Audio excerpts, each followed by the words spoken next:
कल वाणी चल रही थी 31 दिसंबर 1966 की दूसरे पेज के मध्यांत में, और बात चल रही थी कि देवताएं कहाँ चले गए और किसने इनकी बादशाही को लूटा। ये भी कोई जानते नहीं हैं। देवताओं के साथ लड़ाई तो किसी की लगी नहीं। अभी तुम समझते हो रावण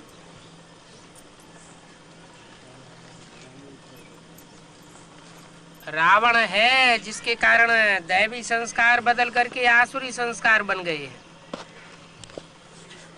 जो देवताएं थे वही संग के रंग में आकर के असुर बन गए। अभी फिर से दैवी संस्कार धारण करने हैं, तो अपने में जांच करनी है। हमारे में कोई अवगुण तो नहीं है।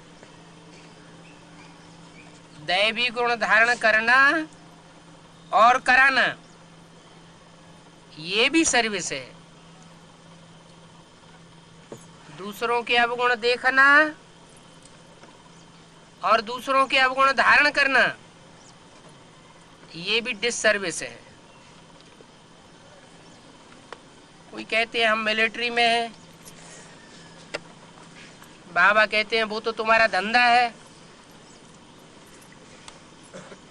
मिलिट्री में तो रहना पड़े, कैंटीन में खाना पड़ता है, बाकी तुम्हारी युद्ध तो रूहानी है। तुम मिलिट्री में रह करके भले बंदूक आदि चलाओ, जिस्मानी मिलिट्री से यहाँ रूहानी मिलिट्री का क्या कनेक्शन?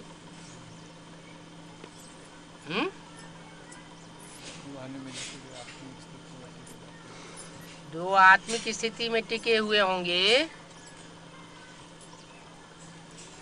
उनमें, और जो देवहानी की मिलिट्री में होंगे उनके दोनों के बंदूक चलाने में क्या अंतर होगा? देवी गोली और ज्ञान की गोली मार। वो तो स्थूल गोली चलावेंगे, स्थूल गोली चला करके देश की रक्षा करेंगे। और यहाँ यहाँ है रूहानी मिलिट्री। रूहानी मिलिट्री का मार्शल कौन है? शंकर जी महाराज। तो जो भी सेना होती है, जैसे पांडवों की सेना थी, कौरवों की सेना थी, शास्त्रों में बताया हुआ है। तो कोई सेना नायक भी होता होगा, तो उनको ताकीद की जाती है सेना के वॉरियर्स को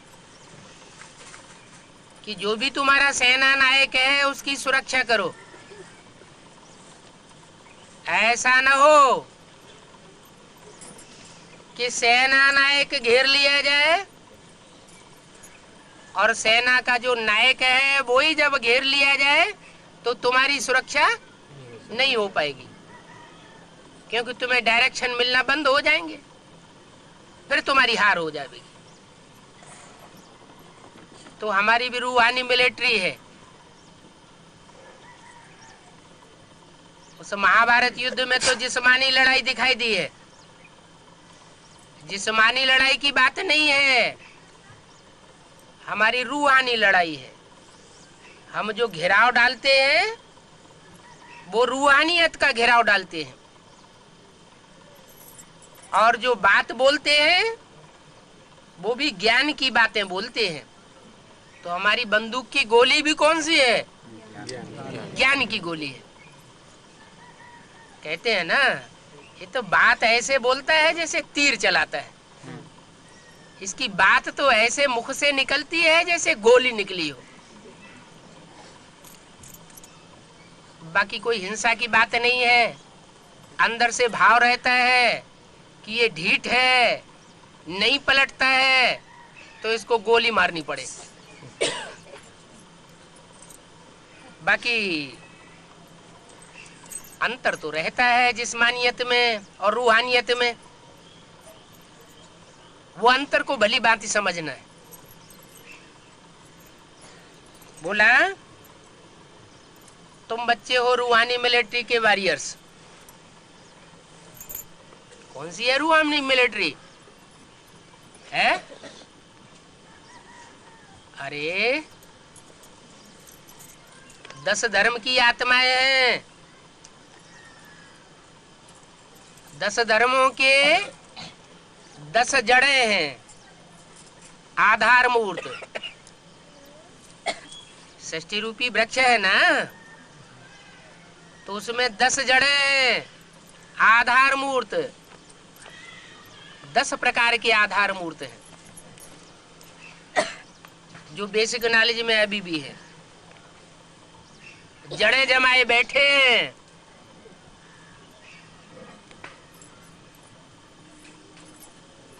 जो भी कन्याएं माताएं रूपी धरणी है, उनमें पक्का अड्डा जमाया हुआ है। तुम कितना भी उनको ज्ञान की सच्चाई सुनाते हो, ज्ञान की गोलियां मारते हो, बाण मारते हो, वो अंडरग्राउंड हो जाते हैं। कान में उंगली दे लेते, एक कान से सुनते, दूसरे कान से निकाल देते।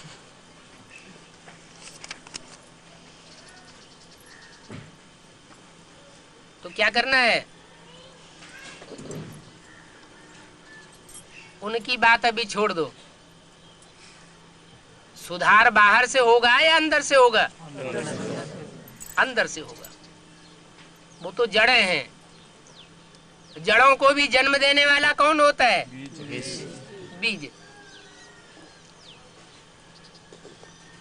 तो वो तो आधार मूर्त आत्माएं हैं जड़ों में, और हम हैं बीज रूप आत्माएं, बीज रूप बाप के बच्चे। मनुष्य सृष्टि का जो बीज है वो हमारा डायरेक्ट बाप है, और उस बीज में से अनेक प्रकार के बीज तैयार हुए। बीज तो सब 84 जन्म लेने वाले हैं। बीज का कभी विनाश नहीं होता। तो जो भी 84 जन्म लेने वाली बीज रूप आत्माएं हैं, उनके पार्ट का तो कभी विनाश हो नहीं सकता। वो तो सब पूरे 84 जन्म लेंगे। चाहे सूर्यवंशी हो, चाहे बेसिक नॉलेज वाले चंद्रवंशी हो, चाहे इस्लाम वंशी हो, चाहे बौद्धि वंशी हो, या कोई भी वंशी हो, बीज है ना। जैसे कोई भी बीज होता है तो बेमौसम धरणी में डाल दिया जाता है तो उगता है क्या? नहीं उगता है। फिर क्या वो विनाश हो जाता है? नष्ट हो जाता है? नष्ट भी नहीं होता। जब मौसम आता है तो वो अपना खेल दिखाता है, सब्ज बाग बनाता है। तो ऐसे ही ये बीज हैं। ये बीज एडवांस पार्टी में है। यज्ञ के आदि में भी ये बीज थे, और हर धर्म के भी ये बीज मौजूद थे।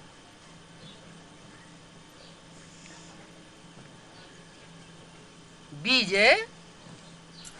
सारे वृक्ष में आदि और अंत में दिखाई पड़ता है, या मध्य में भी दिखाई पड़ता है?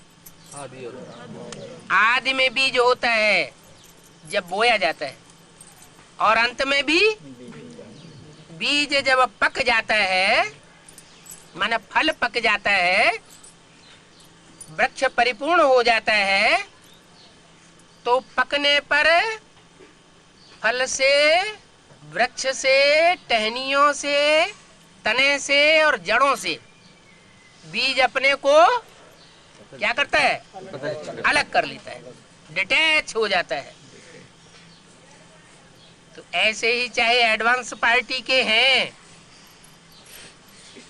हमने उन जड़ों से, टहनियों से, बाहर की दुनिया से अपने बुद्धियों को क्या कर लिया? डिटैच कर लिया। आप मुए मर गई दुनिया। ये कब से शुरू हुआ?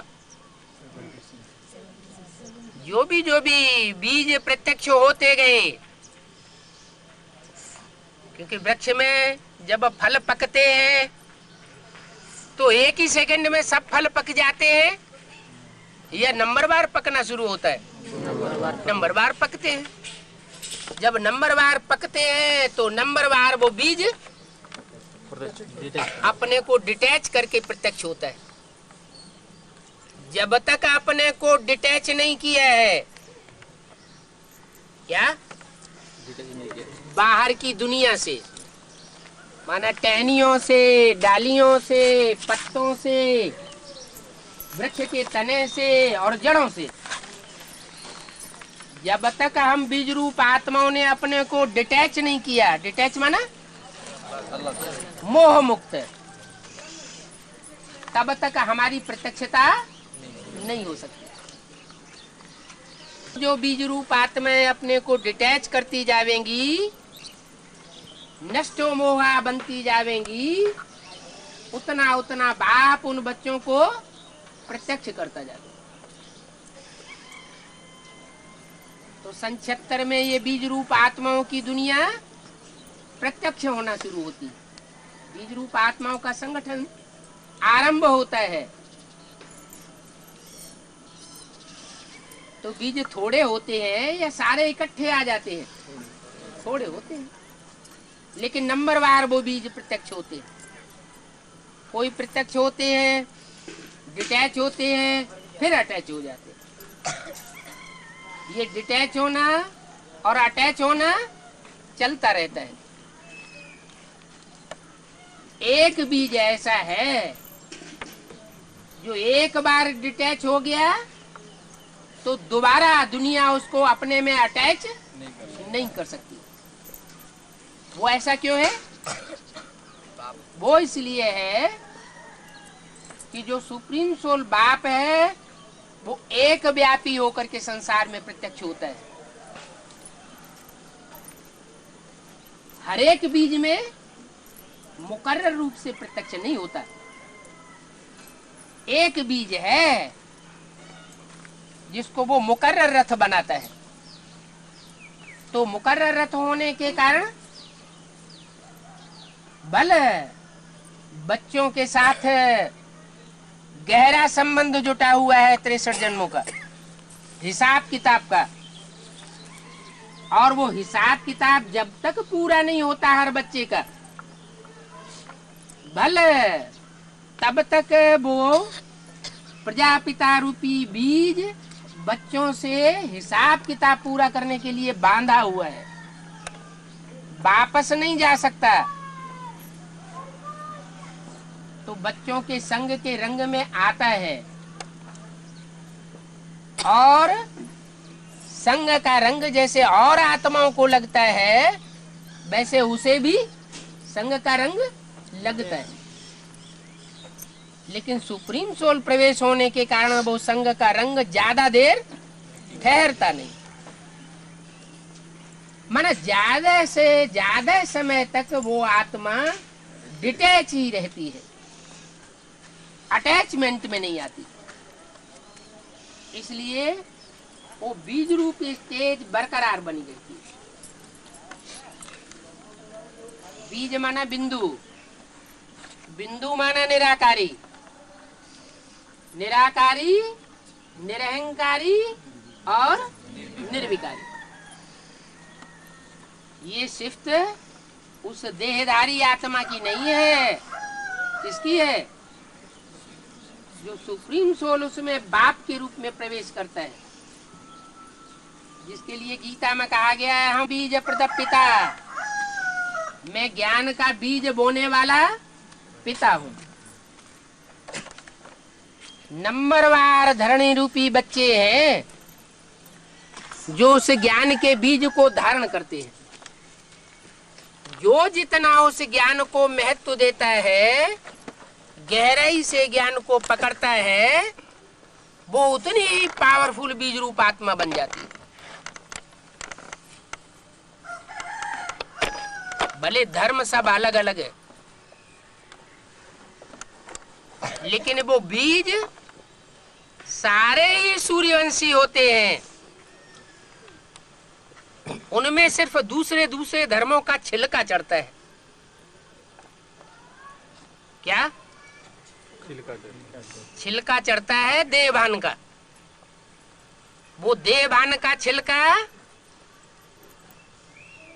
उतारने के लिए बाप निमित्त बना हुआ है। योग बल से वो छिलका स्वतः ही उतर जाए, ज्ञान के बल से वो छिलका स्वतः ही उतर जाए, धारणा के बल से उतर जाए और ईश्वरीय सेवा के बल से उतर जाए, वो दूसरी बात है। क्योंकि ईश्वरीय सेवा जो है वो बाप की याद बहुत दिलाती है। जितना जितना हम ईश्वरीय सेवा में तत्पर ही रहेंगे तो ऐसे सर्वसेवल बच्चों को बाप खुद याद करता है। सारी दुनिया बाप को याद करती है और बाप बच्चे को याद, जो अपने सर्वसेवल डायरेक्ट बीज रूप बच्चे हैं उनको याद करता है। तो बच्चों की याद में ज्यादा पावर होगी या बाप की याद में ज्यादा पावर होगी? बाप की याद में ज्यादा पावर होती है, इसलिए बच्चों का बुद्धि योग बाप के साथ जल्दी जुट जाता है। तो क्या करना है? सर्विस में ज्यादा से ज्यादा टाइम जो स्थूल पेट है उसको भरने में नहीं लगाना। कोई कोई के पास तो इतना पैसा है कि जिंदगी भर बैठे बैठे खा सकते हैं। उनको कोई पेट का धंधा करने की दरकार नहीं, बाल बच्चों को भी खिला सकते हैं। लेकिन डिड्डिया इतनी बड़ी हुई है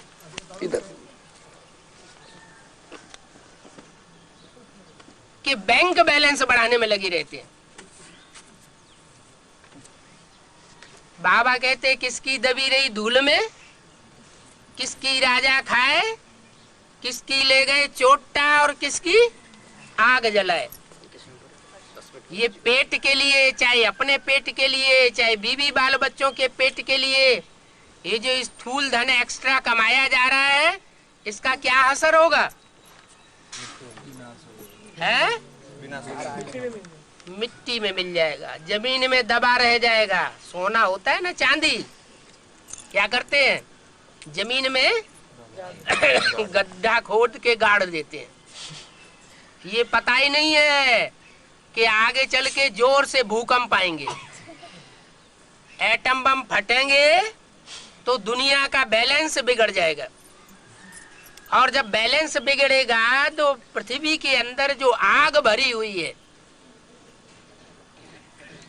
वो बाहर निकल पड़ेगी, फूट फूट के जगह जगह से ज्वालामुखी फूटेंगे और चारों ओर पृथ्वी का बैलेंस बिगड़ने लग पड़ेगा। तो दबी की दबी रह जाएगी कि नहीं? कि वहां खोदेंगे तो वहां निकल आएगा, जाने कहां का हमारा कहां चला जाएगा, कुछ हाथ नहीं आएगा। अगर चलो नहीं दाब दिया जमीन में, बैंक में रखा, तो बैंकें फेल नहीं हो सकती है क्या? है या फेल नहीं हुई है क्या? जब प्राइवेट कंपनियां फेल हो सकती है तो बैंकें नहीं फेल हो सकती। और गवर्नमेंट का क्या हाल है? गवर्नमेंट काम चलाऊ बनती जाती है या स्थायी बन रही है? काम चलाऊ गवर्नमेंट है और बैंकें किसके नीचे है? गवर्नमेंट के अधिकारियों के नीचे है, बड़े बड़े नेताओं के हाथ में है। वो बड़े बड़े नेता हैं तो बड़े चुस्त हैं, वो अपना सारा बैंक बैलेंस इंडिया में नहीं रखते, स्विस गवर्नमेंट में डाल देते हैं, जाके विदेशी गवर्नमेंट में रखते जाते हैं। वो समझते हैं हमारा सुरक्षित रह जाएगा। कोई का सुरक्षित नहीं रहने वाला। बैंकें भी फेल हो सकती है और करेंसी भी फेल हो सकती है। क्या 500 के 1000 के नोट कभी भी बंद किए जा सकते हैं कि नहीं? हैं? बंद हो जाते हैं ना? हुए कि नहीं? बंद हुए। तो अभी भी बंद हो सकते हैं कि नहीं? तो 500 की 1000 की करेंसी जो है वो फेल हो गई ना। तो ऐसे ही हो सकता है सारी करेंसी फेल हो जाए। ये कोई बड़ी बात नहीं है, क्योंकि इंडिया के ऊपर कर्जा बहुत चढ़ता जाता है विदेशों का। कभी भी बैलेंस बिगड़ सकता है। इसलिए ये अहंकार में नहीं रहना चाहिए कि हमारा इतना बैंक बैलेंस है। हम तो निश्चिंत हैं। किसकी दबी रही धूल में किसकी राजा खाए। राजा माने गवर्नमेंट, सहारा ही खा जाए। अभी भी खा रही है। बैंक में पैसा जमा करते हैं 100 रुपए जमा करते हैं, उस पर 5% ब्याज देते हैं। गवर्नमेंट कितना ब्याज देती है? 100 रुपए के ऊपर 5 रुपया। और महंगाई एक साल में कितनी बढ़ती है? 15% तक महंगाई बढ़ जाती है। तो 15% महंगाई बढ़ी तो 100 रुपए का कितना रह गया? 85 रुपया रह गया ना। और 5 रुपया इंटरेस्ट दिया, तो घाटा किसको हुआ? गवर्नमेंट को घाटा हुआ या जमा करने वाले को घाटा हुआ? जमा करने वाले को घाटा होता जा रहा है। ऐसे ही एक एक साल में 10% का घाटा होता रहा तो 10-15 साल में क्या हाल होगा? है? नोटों की गड्डियां लिए लिए फिरो और थोड़ा सा सामान मिलेगा। अभी भी पहले पाई पैसे चलते थे, 1 आना 2 आना चलता था, उसकी कोई चीज मिल जाती थी। अभी रुपए 2 रुपए की भी कोई चीज नहीं मिलती है। अब वो पाई पैसे आना 2 आना खलास। तो पैसे की वैल्यू घटती जा रही है।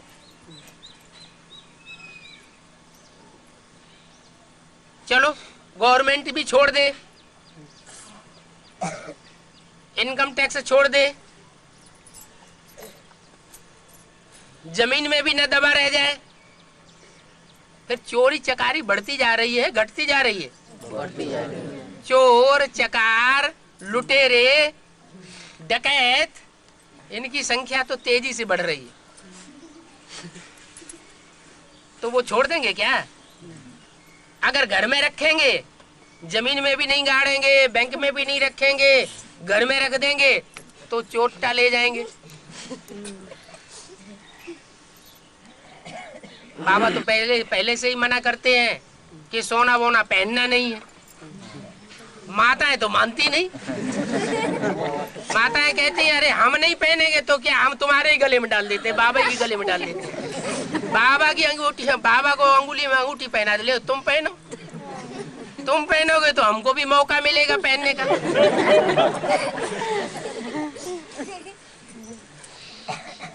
तो माताएं माने छोड़ना नहीं चाहती। अगर सब तरीके से बच जाएगी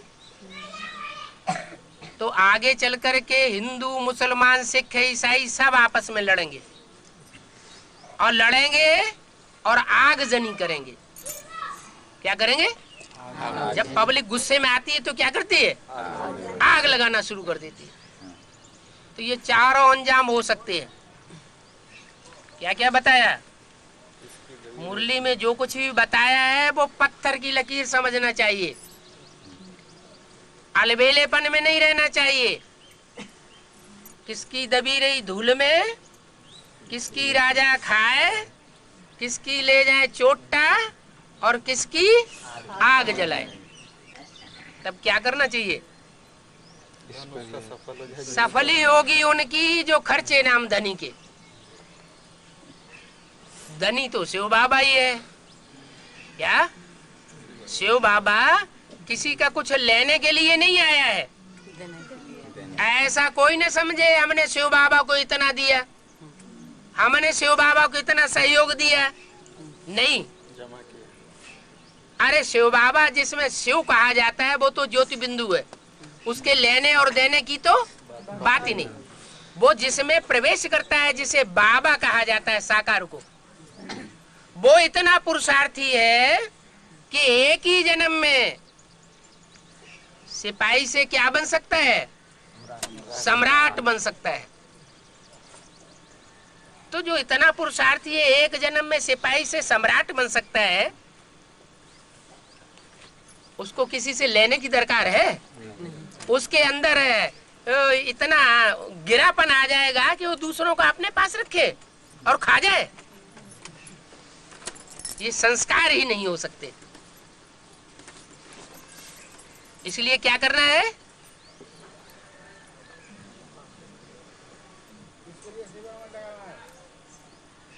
पूर्व जन्मों में 63 जन्मों में राजाओं का राज्य था भारतवर्ष में। विदेशियों के जब आक्रमण होते थे चारों ओर से, तो भारत के राजाएं किसी बड़े राजा को निमित्त बनाते थे और अपनी सारी धन संपत्ति, बीवी बाल बच्चे उसके अंडर में छोड़ देते थे। ये शूटिंग कहाँ होती है? ये संगम युग में शूटिंग होती है। अभी शूटिंग होने वाली है। अभी निश्चय और अनिश्चय का खेल माया चला रही है। माया का खेल जब तक चल रहा है तब तक बच्चे ऊपर नीचे हो रहे हैं। या बच्चों में जब तक देह अभिमान का छिलका चढ़ा हुआ है तब तक नीचे ऊपर हो रहे हैं। अब ये देह अभिमान का छिलका जब उतरेगा तो सब अलर्ट हो जाएंगे। फिर माया उन बच्चों का बाल बांका नहीं कर सकेगी। अभी तो जो नंबरवार सूर्यवंशी बच्चे हैं वो योग बल से अपने छिलकों को जलाए देते हैं।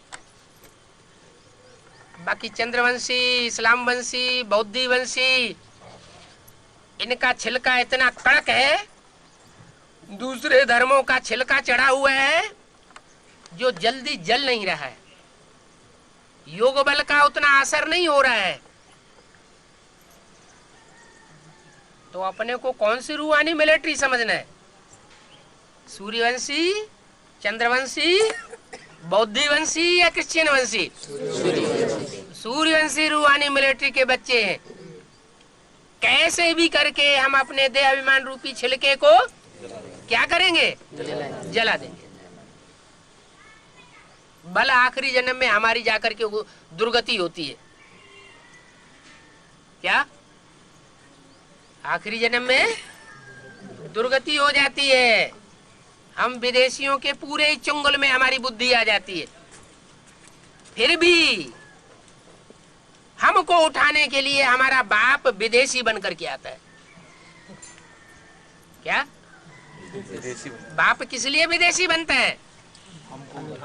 हमको उठाने के लिए विदेशी बनकर के आता है। ये बीज रूप आत्माएं सारी दूसरे धर्म का छिलका चढ़ाने वाली बन जाती है। ऐसी कोई नहीं आत्मा बीज रूप आत्माओं में, एडवांस पार्टी में, जो अंतिम जन्म में आकर के विदेशी न बन जाए। अभी अव्यक्त बाप दादा किसके ऊपर ज्यादा जोर दे रहे हैं? डबल विदेशियों को देख रहे हैं। डबल विदेशी माना? डबल विदेशी किसे कहा जाता है? हाँ, लौकिक दुनिया भी उनको ठुकराई दिया, या यूं कहो लौकिक दुनिया से उनका बुद्धियोग टूट गया, डिटैच हो गए और और जो ब्राह्मणों की अलौकिक दुनिया है वहां से भी उनको धक्का मिल गया, अथवा स्वतः ही वहां से उन्होंने अपनी बुद्धि को डिटैच कर लिया, तो डबल विदेशी हो गए। ऐसे डबल विदेशी बच्चे डबल विदेशी क्यों बने? वो इसलिए डबल विदेशी बने हैं कि सिर्फ भारत की ही सेवा नहीं करनी है, सिर्फ भारत कल्याणकारी बच्चे हैं या विश्व कल्याणकारी बच्चे हैं? सारे विश्व के कल्याणकारी बच्चे हैं। वैसे भी देखा जाए तो मौसम के अनुसार बेसिक में से भी जो अच्छे अच्छे हैंड्स हैं वो सब विदेश में भेजे जा रहे हैं। क्या कहा? बेसिक में भी जो अच्छे अच्छे हैंड्स जहीन हैं वो सब कहाँ की सेवा में भेजे जा रहे हैं? विदेश की सेवा में। चलो बेसिक की बात छोड़ दो, दुनियावी तरीके से ले लो। भारत का जो जहीन वर्ग है पढ़ने लिखने में ज्यादा होशियार हो जाता है, ज्यादा बुद्धिमान तबक्का होता है, उसमें से ज्यादा परसेंट आत्माएं कहाँ जा रही है? विदेश में जा रही है।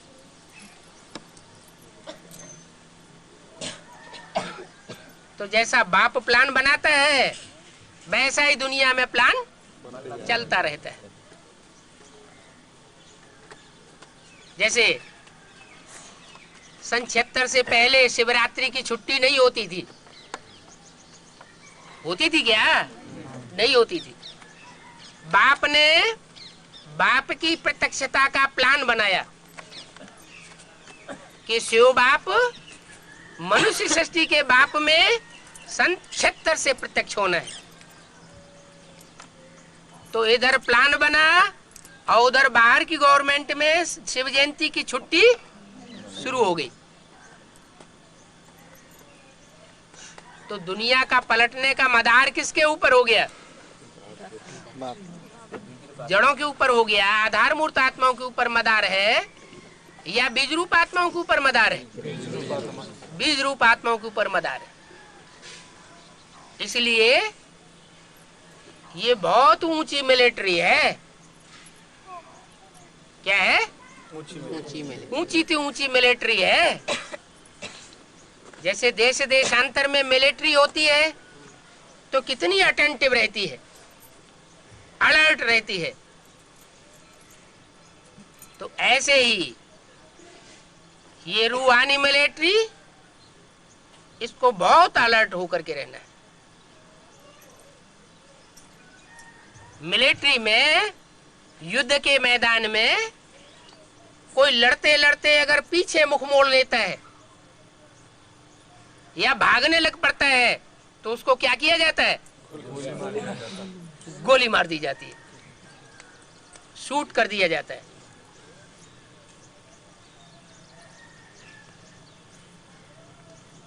मोस्टली ऐसा देखा जाता है।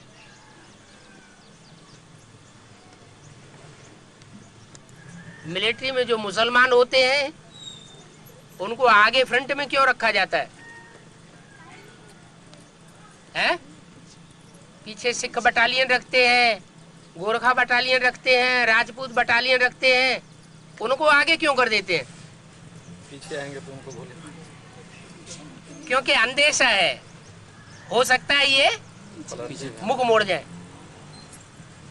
और रूहानी मिलिट्री में सबसे ज्यादा विकारी कौन होते हैं? कौन से धर्म की आत्माएं होती हैं? इस्लाम धर्म की। वो माया से ज्यादा प्रभावित हो जाते हैं, माया की प्रजा बन करके रहे हैं जन्म जन्मांतर। मायावी धर्म पिताओं की प्रजा बन करके रहते हैं, तो उनमें संस्कार है माया को संग देने के। इसलिए बाप सूर्यवंशी बच्चों को पहले आगे उठाते हैं। जो सूर्यवंशी है, जैसे सूर्य खुद जलता है और दूसरों को रोशनी देता है, ऐसे सूर्यवंशी बच्चे भी अपने सुख शांति की परवाह नहीं करेंगे। क्या करेंगे? हैं? खुद भले दुख और अशांति सहन कर लें, लेकिन दूसरों का कल्याण करने में लगे रहेंगे। उनको कहेंगे सारे विश्व को एक जैसा समान रूप में देखने वाले विश्व कल्याणकारी बच्चे। ये मेरा देश वो तेरा देश ऐसे बुद्धि में रखने वाले नहीं होने चाहिए। ये मेरा सेंटर वो तेरा सेंटर, ये मेरी गीता पाठशाला वो तेरी गीता पाठशाला। अगर ऐसे है तो नंबर पीछे चला जाएगा। बाप कौन से बच्चों को पहले उठावेंगे? है जो हर हालत में हर तरीके से ज्ञान की दृष्टि से पास होने वाले बच्चे होंगे, उनको पहले उठावेंगे। अगर चारों सब्जेक्ट्स में से कोई भी सब्जेक्ट में कमी होगी तो उनको पीछे धकेल दिया जाएगा। कितने जन्म का घाटा आवेगा? 63 जन्म का घाटा आवेगा, 21 जन्म का नहीं आवेगा। पहले तो इसी जन्म का घाटा आ जाएगा। क्या इसी जन्म में देखेंगे कि दूसरे आगे बढ़ गए और हम पीछे रह गए। फिर 21 जन्मों का घाटा आवेगा और 21 जन्मों के आधार पर 63 जन्मों का भी हिसाब बनता है। तो बहुत बड़ा घाटा हो गया। 84 जन्मों का घाटा कोई कम बात नहीं है। इसलिए क्या करना चाहिए? अभी खुला मैदान है, अब टू लेट का बोर्ड नहीं लगा है। क्या टू लेट का बोर्ड नहीं लगा है? नहीं लगा। सन 76 में लगा कि नहीं? पहले है नंबर 1 पोस्ट के लिए लग गया। हाँ, सन 76 में टू लेट का बोर्ड लग गया था। किसके लिए? पहला नंबर। जो पहला नंबर युगल है वो डिक्लेयर हो गया, तो वो टू लेट का बोर्ड हो गया। फिर पिछली सदी के अंत में तीसरा नंबर भी डिक्लेयर कर दिया। 3 सीट फिक्स हुई हैं, ब्रह्मा, विष्णु और शंकर। ये त्रिमूर्ति फिक्स हो गई। लेकिन अभी जो सूर्यवंशी तबक्के के सबसे ऊंचे मणके हैं वो सारे अभी फिक्स नहीं हुए हैं। अष्टदेव अभी सारे फिक्स नहीं हुए हैं। अष्टदेवों में से कहेंगे कि एक फिक्स हुआ, बाकी 7 अभी भी टू लेट का बोर्ड लगना बाकी है। अभी पुरुषार्थ की दौड़ चल रही है। जब दौड़ होती है ना तो ज्यादा चुस्त चालाक जो दौड़ने वाला होता है वो क्या करता है?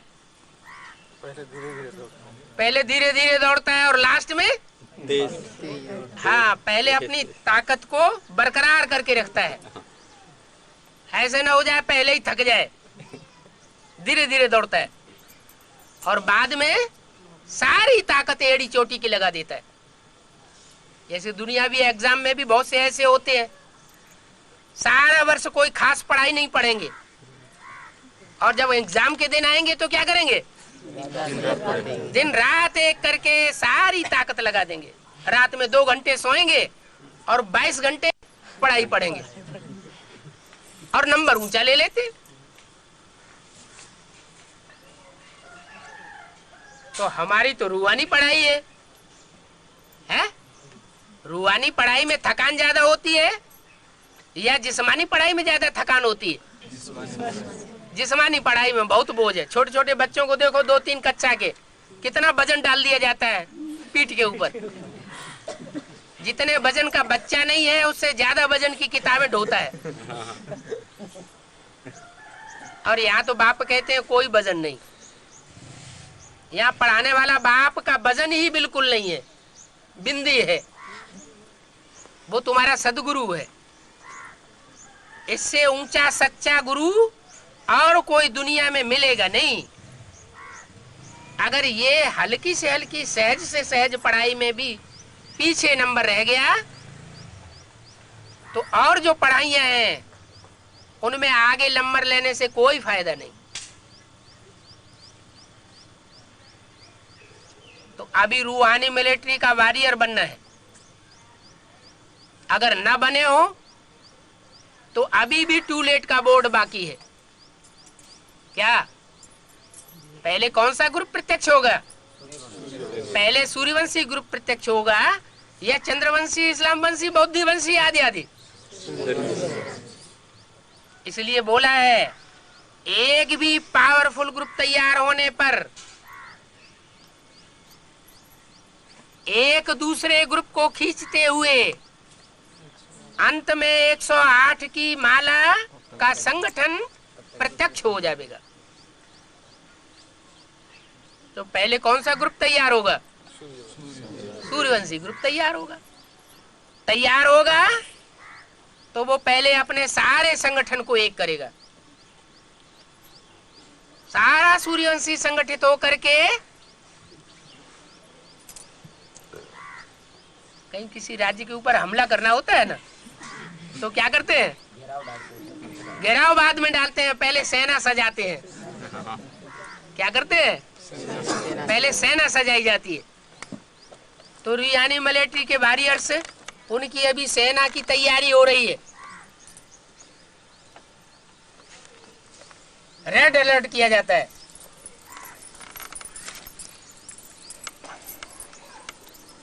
अभी वो वॉरियर्स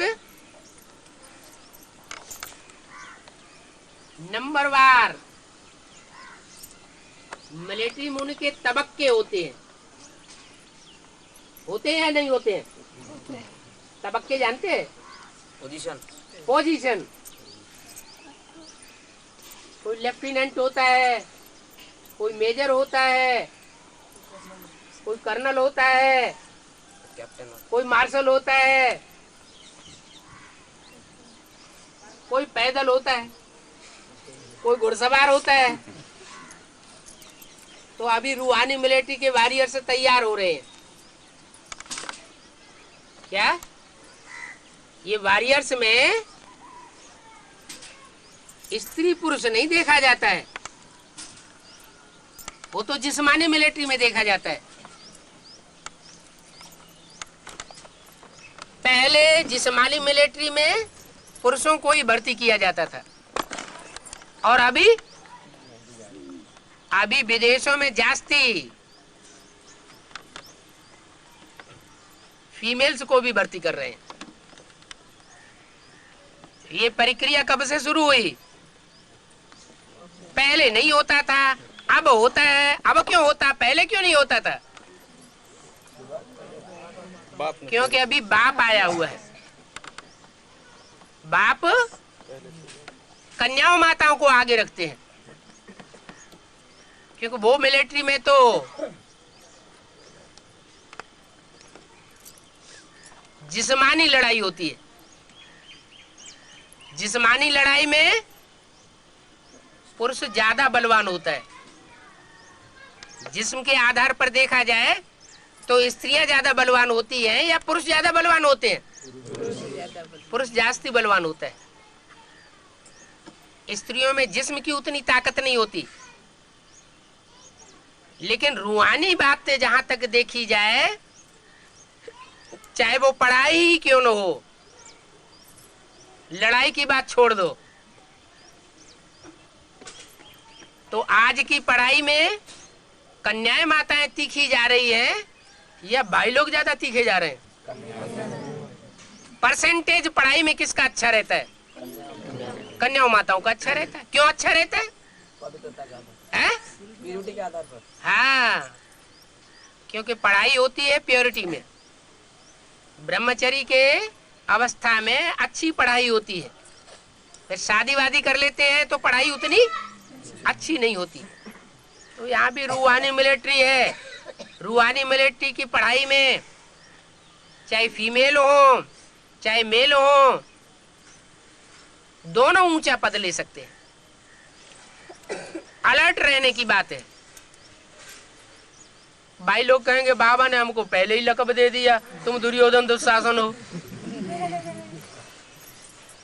लेकिन लकब तो दे दिया, लेकिन साथ साथ महिमा भी तो की है। क्या बोला है? आगे चल करके युगलों की बहुत महिमा निकलेगी। इससे क्या साबित हुआ है?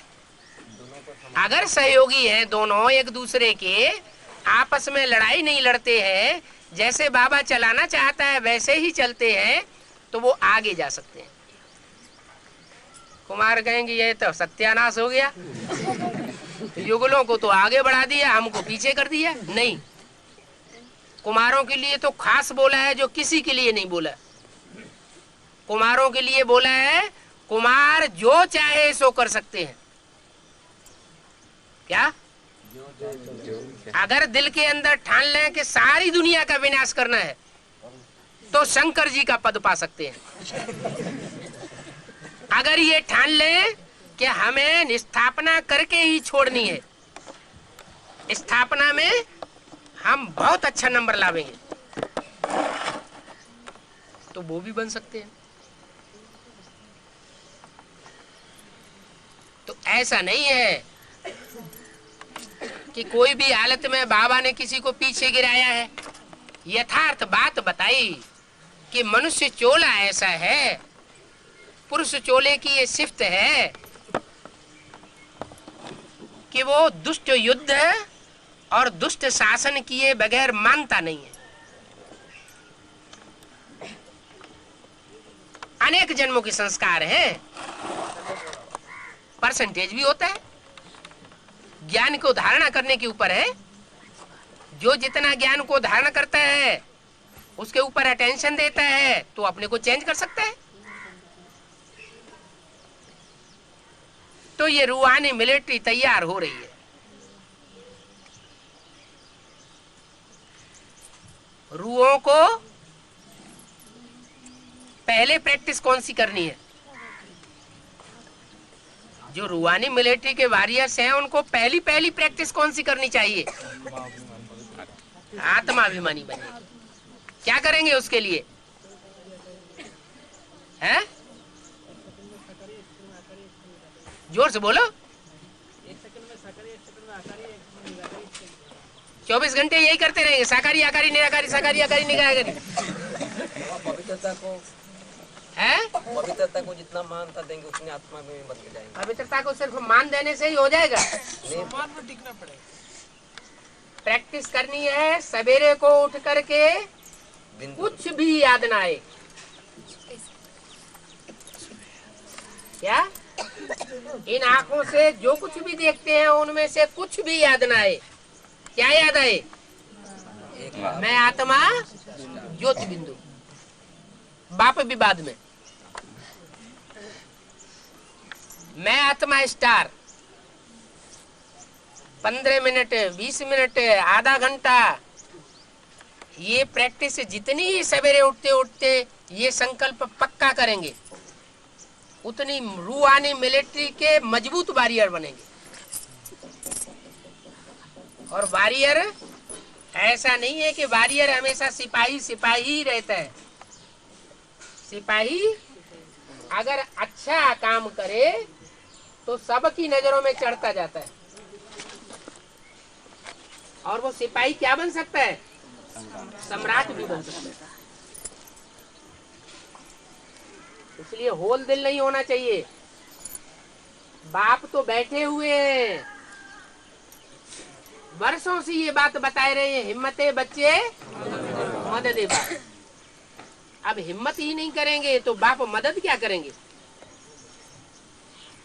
तो पहली हिम्मत है अपने को आत्माभिमानी अमृत वेले प्रैक्टिस करने की।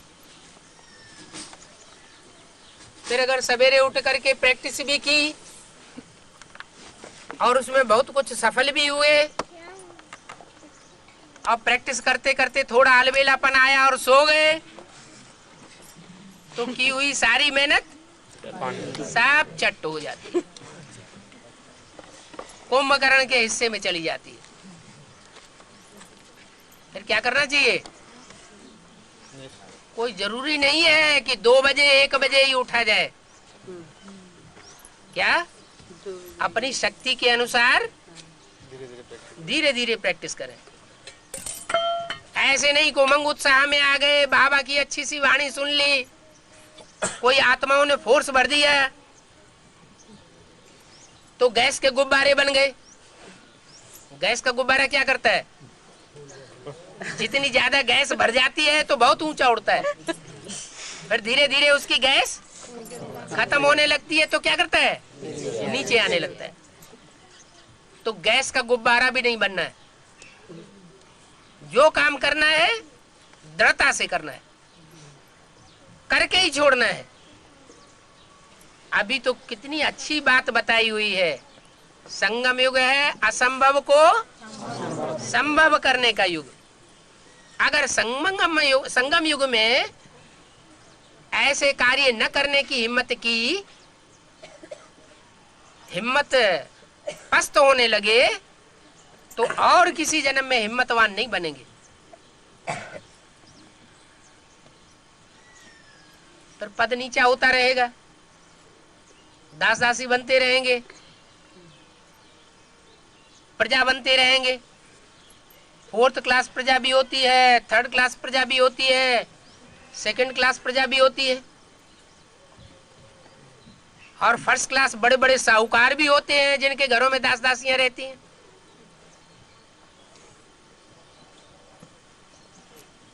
फिर उन साहूकारों को कंट्रोल करने वाले राज्य अधिकारी भी होते हैं। छोटे राज्य अधिकारी, बड़े राज्य अधिकारी, और उनसे ऊपर राजा होता है। राजाओं से भी ऊपर महाराजा होता है। इतने इतने तबक्के हैं, जितने तबक्के हैं उतने रूहानी मिलिट्री में भी तबक्के हैं। क्या? अभी तो कोई अपने को नीचा ऊपर मानने के लिए तैयार नहीं है। मारे अहंकार के कोई किसी से झुकता ही नहीं। भले बाबा ने मुरली में बोल दिया, अव्यक्तवाणी में बोल दिया कि यहाँ जितना झुक करके चलेंगे, जितना सहन शक्ति से चलेंगे, उतना वहां 63 जन्मों में झुकाने के निमित्त बनेंगे, सहन कराने के निमित्त बनेंगे। लेकिन ये पॉइंट बिल्कुल बुद्धि में नहीं रहता। जब अहंकार आता है तो जिसका अपमान करना होगा कर ही देंगे। वाचा से करेंगे, कर्मणा से करेंगे, वाइब्रेशन में तो घर रही है जैसे लगी रहती है। तो फिर पद का क्या हाल होगा? अभी परिवर्तन नहीं किया तो फिर परिवर्तन नहीं हो सकता। क्यों? क्योंकि अभी का जो टाइम चल रहा है 2, 3, 4 साल का, उस टाइम में जो परिवर्तन शक्ति है वो प्रत्यक्ष होने वाली है। कौन है प्रत्यक्ष परिवर्तन शक्ति? वैष्णव देवी।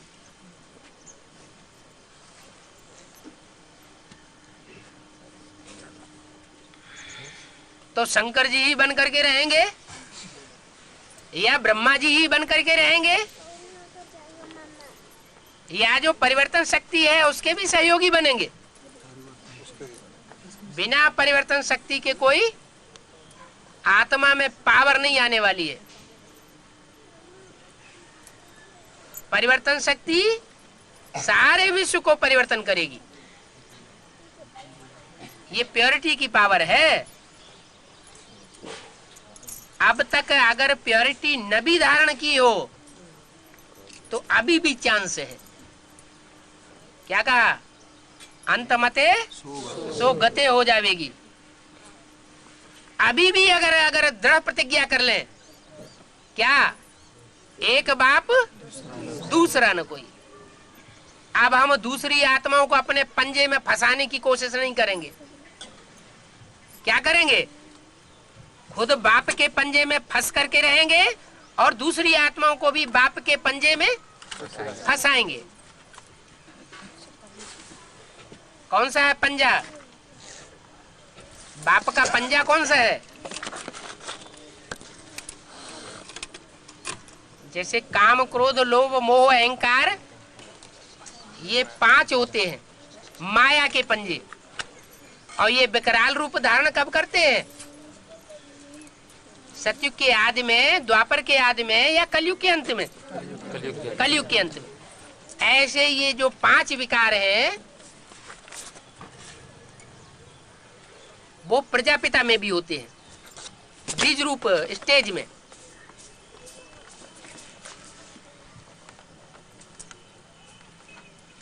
सतयुग के आदि में सात्विक स्टेज में होते हैं और कलयुग के अंत में प्रजापिता के अंदर भी तामसी रूप में होते हैं।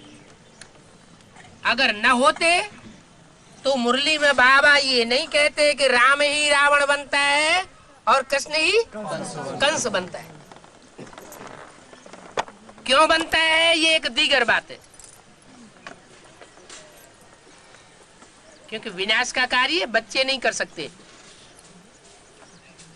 बच्चों में और बाप की पावर में बहुत अंतर होता है।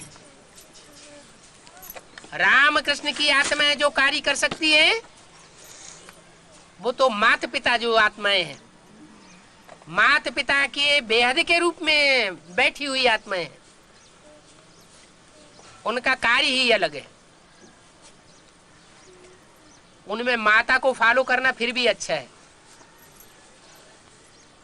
लेकिन तामसी स्टेज में फॉलो नहीं करना।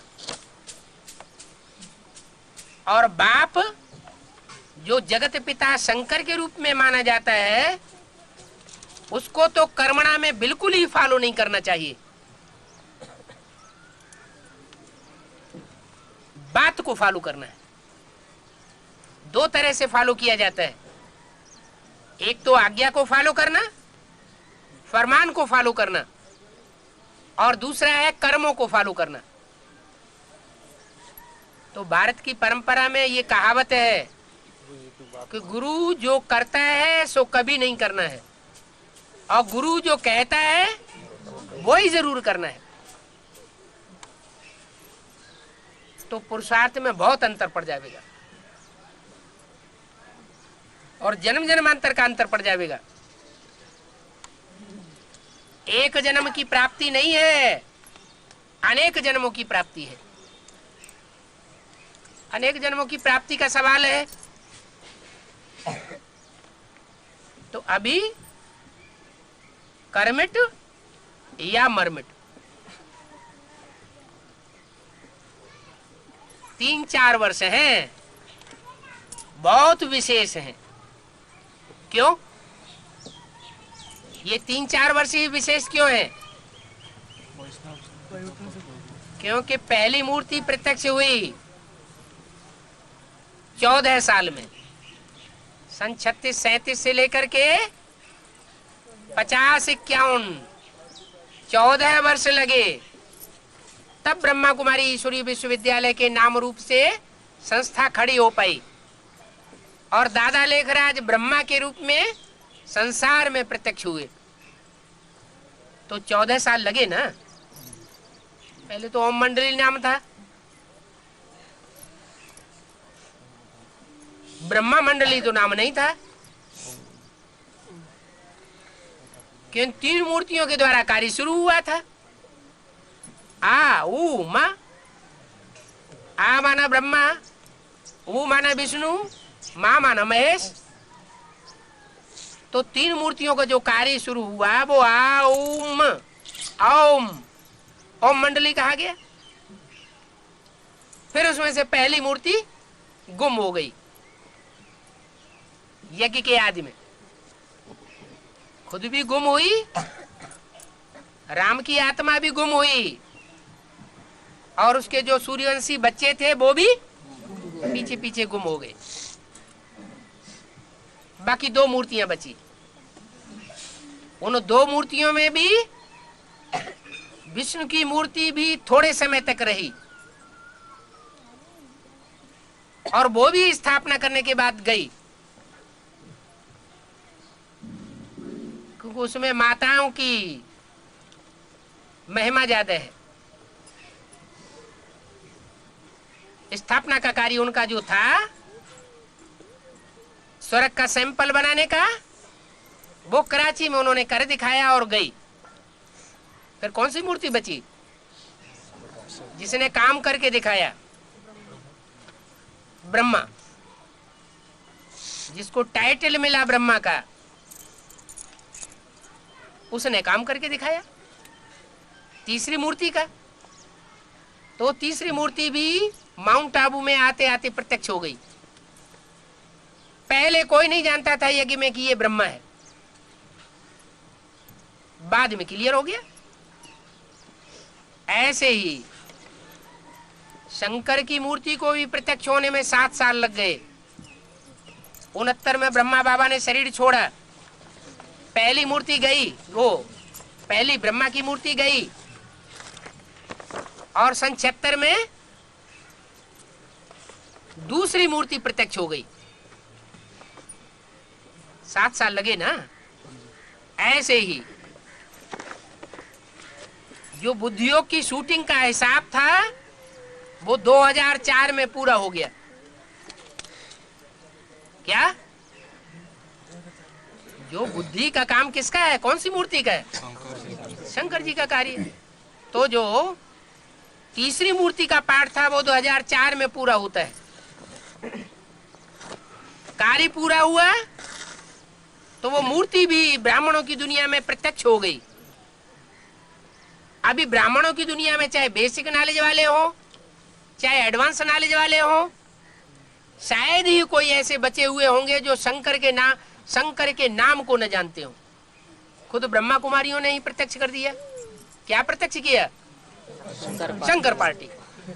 मुरली में तो कहीं बोला नहीं, अव्यक्तवाणी में कहीं बोला नहीं, एडवांस पार्टी के लिटरेचर में कहीं बोला नहीं गया, एडवांस पार्टी की कैसेटों में, सीडीओं में, डीवीडी में कहीं भी ये नहीं बोला गया कि शंकर पार्टी कोई अलग से होती है। लेकिन प्रत्यक्ष किसने कर दिया? तथाकथित ब्राह्मणों ने प्रत्यक्ष किया। तो दूसरी मूर्ति भी प्रत्यक्ष हुई ब्राह्मणों की दुनिया में। अब है तीसरी मूर्ति की बारी। तो तीसरी मूर्ति जब प्रत्यक्ष होती है उस समय जो आत्मा ये हिम्मत करेंगी कि हमें अपने अंदर परिवर्तन शक्ति लानी है, तो वो शक्ति जरूर आ जाएगी। जब जो निमित्त का कार्य होता है उस निमित्त में जो जितना सहयोग देता है वो उतना अपना भाग्य बनाता है। चाहे एडवांस पार्टी की आत्मा हो, चाहे बेसिक नॉलेज वाली आत्मा हो, और चाहे विजय माला में से प्रत्यक्ष होने वाली विजय माला की आत्माएं हो, अगर वो हिम्मत करती हैं परिवर्तन करने की तो उनमें परिवर्तन शक्ति जरूर आएगी। तो ये 3 साल हैं खास करके एडवांस पार्टी वालों के लिए। अभी परिवर्तन करना चाहें तो बाप की विशेष मदद मिल सकती है। आत्मा में 3 शक्तियां हैं। कौन कौन सी शक्तियां है? मन की शक्ति, मनन चिंतन मंथन की शक्ति, और बुद्धि की फैसला करने की शक्ति, निर्णय शक्ति, और तीसरी परिवर्तन शक्ति। तो तीनों ही धारण करनी चाहिए, या 1 या 2 धारण कर लेंगे तो काम चल जाएगा? तीनों ही शक्तियां धारण करनी है तो आत्मा परिपक्व रूप धारण करेगी। ओम शांति।